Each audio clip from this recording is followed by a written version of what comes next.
Pakistan stock exchange میں کاروباری ہفتے کے دوسرے روز منگل کو مارکیٹ میں مندی کا رجحان غالب رہا۔ P S x 100 index 398 points کی کمی کے ساتھ 39,634 پوائنٹس کی سطح پر بند ہوا۔ مارکیٹ کا آغاز منفی زون میں ہوا۔ آج کاروبار کے آغاز سے کاروبار کے اختتام تک مجموعی طور پر 352 کمپنیوں کے حصص کے بھاؤ کا کاروبار ہوا، جن میں سے 98 کمپنیوں کے حصص کے بھاؤ میں اضافہ، 233 کمپنیوں کے حصص کے بھاؤ میں کمی، جبکہ 21 کمپنیوں کے حصص کے بھاؤ میں کوئی رد و بدل واقع نہیں ہوا۔ مارکیٹ ماہرین کا کہنا ہے کہ مارکیٹ میں اتار چڑھاؤ کا سلسلہ آئندہ بھی جاری رہے گا۔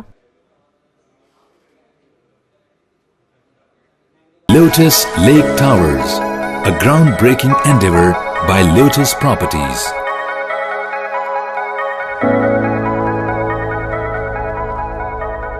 پاکستان میں پہلی مرتبہ حالات حاضرہ کے مختصر مگر جامع پروگرامز، خبروں، تبصروں کے علاوہ دیگر سماجی، تجارتی، ثقافتی، تفریحی، معلوماتی، مذہبی، تعلیمی، صحت اور بچوں کے پروگرامز صرف TNN TV پر۔